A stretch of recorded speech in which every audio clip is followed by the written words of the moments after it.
ये जो हाथों में कड़ी पहनी जाती है, ये भी दो तरह के लोग पहनते हैं। कुछ लोग फैशन के लिए पहनते हैं और कुछ लोगों का नजरिया है मोहब्बत सज्जाद। जो मोहब्बत सज्जाद में पहनते हैं उनका हाथ फिर हराम की तरफ नहीं बढ़ता।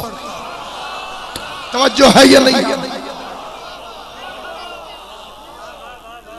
उनका हाथ कभी हराम की तरफ नहीं बढ़ता, उनका हाथ कभी निजासत की तरफ नहीं बढ़ता। और जो फैशन के लिए पहनते हैं, पहनी उसने भी, लेकिन उसे हासिल हसूल कुछ नहीं। मुकस्सरीन को मौका मिल गया, उन्होंने कहा जनाब ये तो सिख पहनते हैं इसलिए शिया हाथों में कड़ियां पहनते हैं। मैंने कहा कि अगर कड़ी हम सिखों को देख के पहनते हैं तो क्या आप भी अपनी दाढ़ी सिखों को देख के लंबी छोड़ दें? और जो है या नहीं, आप इसका अकीदा साहब दे से वो मेरे साथ। क्या आपने तस्बीह हिंदुओं की माला की वजह से पढ़ी है? हिंदू माला जपते हैं तो क्या इसलिए तस्बीह पढ़ी है? सामईन गिरामी कद्र पूरी कायनात आदम व आलम में अज़ादारी हुसैन इब्न अली अल्लाह की वो सबसे बड़ी ताकत है, वो सबसे बड़ा मिशन है जिसमें रियाकार का कोई हिस्सा नहीं, सिर्फ अज़ादार का हिस्सा है। इसलिए कि ये अमल, ये अलम, ये ताजिया, ये जुलूस, ये जुलजना, ये अजमत सादात, ये विलायत अली, ये बंदे की जाती कोशिश से इंसान के पास नहीं आ सकता, क्योंकि खुदा ने कुरान में वादा किया है, अल्लाह ने कुरान में वादा किया है, फज़कुरूनी अज़कुरकुम, तो मेरा जिक्र करो मैं तुम्हारा जिक्र करूंगा। हजरत शब्बीर ने नोके नेज़ा की बुलंदी से गर्दन कट जाने के बाद भी अल्लाह का जिक्र किया, कुरान की आयतें पढ़ी, तलावत खुदा की। अब अल्लाह का वादा है कि वो अपना वादा पूरा करे और शब्बीर का तज़किरा हो। जाओ पूरी कायनात उठा के देख लो, हुकूमतें हुसैन के खिलाफ रही, मुफ्ती बकते रहे, मौलवी बकते रहे, फतवे चलते रहे, लेकिन मौलवी अपने मिंबरों समेत जहन्नम में चले गए। हुसैन कल भी जिंदाबाद, आज भी जिंदाबाद। जितनी मुखालिफत इस जिक्र की होती है,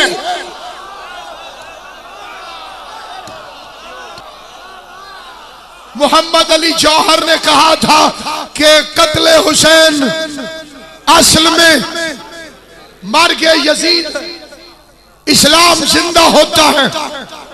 हर करबला के बाद जितनी मार्फत थी उतनी बात की, क्योंकि बंदे बात करते हैं अपनी मार्फत के मुताबिक। एक बंदे ने मेरे छठे इमाम से हैरान होकर कहा, मौला मैंने सुना है कि ईसा पानी पे चलता था।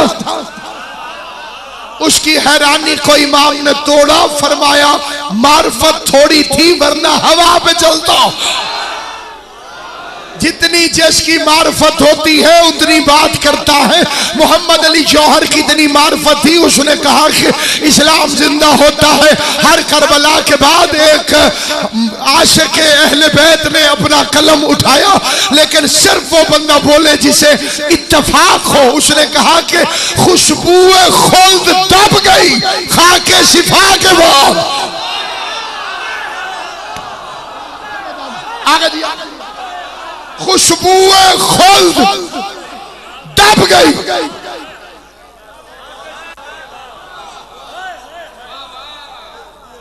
नज़्ज़लना अलैकल किताब तिबयानन लिकुल्लि शै हुदम व रहमतम व बुशरा लिल मुस्लिमीन। और दूसरी दफा कहा मा हुवा शफाउन व रहमतुल लिल मोमिनीन। मेरा कुरान बड़ा पाक है, मेरा कुरान बड़ा हादी है, मेरा कुरान बड़ी रहमत है और मेरे कुरान में शफा है। क्या कहने हुसैन तेरी इज्जत के, अल्लाह के कुरान में शफा है, शब्बीर की मंडी में शफा।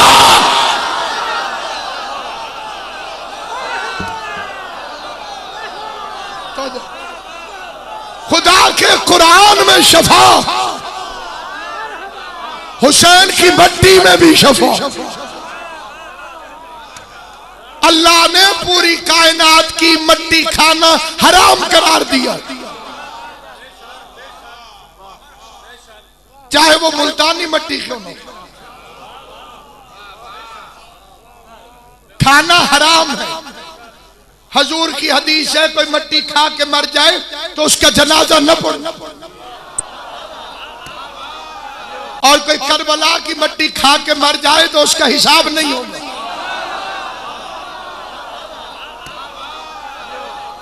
जो है खुशबुए खुल्द दब गई, खाके शिफा के बाद जन्नत का नाम आने लगा करबला के बाद। मैंने कहा था जो मुत्तफिक होगा वो बोले, जो हैरान है उसके लिए नहीं, जिसे शक है उसकी दाद नहीं चाहिए। खुशबुए खुल्द दब गई खाके शिफा के बाद, जन्नत का नाम आने लगा करबला के बाद। बादल हुसैन और न कोई हुसैन है न और कोई करबला उस करबला के बाद। होता अगर हुसैन भी दुनिया में दूसरा, फिर और होती करबला उस करबला के बाद। आज खुद गलत है हजरत जौहर का ये कहा इस्लाम जिंदा होता है हर करबला के बाद। तस्लीम रूह जौहर मरहूम ये करे, इस्लाम जिंदा हो चुका बस करबला के बाद।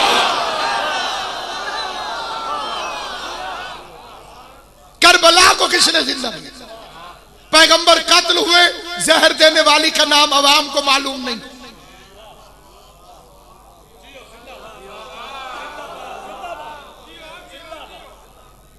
कोई भी मिंबर छोटा नहीं होता, लेकिन ये बाकी मिंबरों से भी बहुत बड़ा मिंबर। बहुत ज़हीन हजरात, जिम्मेदार हजरात समाअत करते हैं और आवाज इंटरनेट के जरिए से बहुत दूर दूर जा रहे हैं। पैगंबर कत्ल हुए, शहीद हुए, क्योंकि मासूम तबई मौत नहीं मर सकता।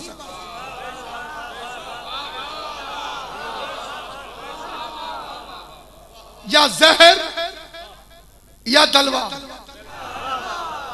अकीदे का मतलब है बीज। तो असली चीज जो नौजवानों से अगवा की जा रही है वो है अकीदा। कुछ लोग बेगैरती को अपना ओढ़ना बिछौना समझते हैं और उनके ज़मीर जानते हैं कि वो मुजरिम, लेकिन जिसके साथ मोहब्बत करोगे उसी के साथ हशर होगा। साले नबी की ऊंटनी के पांव 4 लोगों ने कर दिए, गर्क सारी कौम हो गई। बंदे ने कहा मौला कसूर 4 लोगों का, अल्लाह ने सारी कौम को क्यों गर्क किया? इमाम ने फरमाया ये जुल्म नहीं, क्योंकि वो इस अमल पे राजी थे। अगर एक पेश नमाज अली वलीउल्लाह का दुश्मन है, मुझे पता हो कि ये अली की विलायत का मुनकिर है, मैं उसके पीछे नमाज पढ़ूंगा तो उसी के साथ जहन्नम में जाऊंगा। और अगर कोई जाकिर सैयदजादी की इज्जत का मुनकिर है, मैं उसकी मजलिस सुनूंगा तो उसी के साथ जहन्नम में जाऊंगा। अल्लाह ने आंखें दी हैं, हाथ दिए हैं, कान दिए हैं, जबान दी है।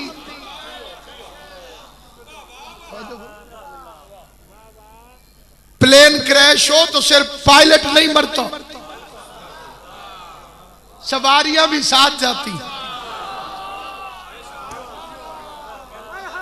तो सोच समझ के सवारी करनी, क्योंकि गज़ब ज़हरा बहुत खतरनाक चीज है। अकील वो है जो इन 2 बड़ी बला से बचे, अली की तेग से, ज़हरा की बद्दुआ से बचे।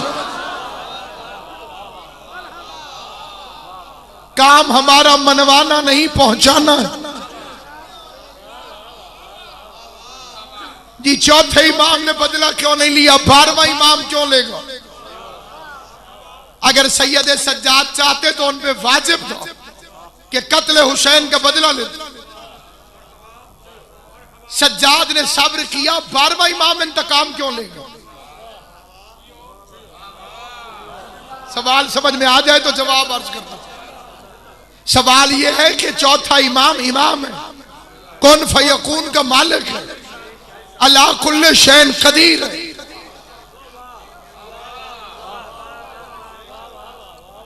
जो चाहे मेरा चौथा इमाम कर सकता, लेकिन ये क्या कि इंतकाम खून हुसैन 12वां इमाम लेगा? चौथे इमाम ने इंतकाम क्यों नहीं लिया? आइम्मा के अमल में तफावत नहीं होती। रैंक के लिहाज से वो भी इमाम है, इमाम ज़मान भी इमाम। इमाम ज़माना के ज़हूर के दो हदफ है। हदफ अव्वल क़याम दीन इलाही, अल्लाह का दीन अल्लाह की मर्जी के मुताबिक नाफिज हो, गदीर का इम्प्लीमेंट हो, गदीर को नाफिज किया जाए, इस्लाम का बोल बाला हो, बातिल को भगाया जाए, हक की सरबलंदी की जाए।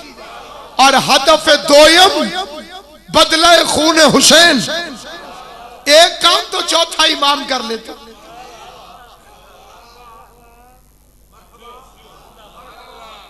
चौथे इमाम ने जुल्फिकार को नियाम में क्यों रख दिया?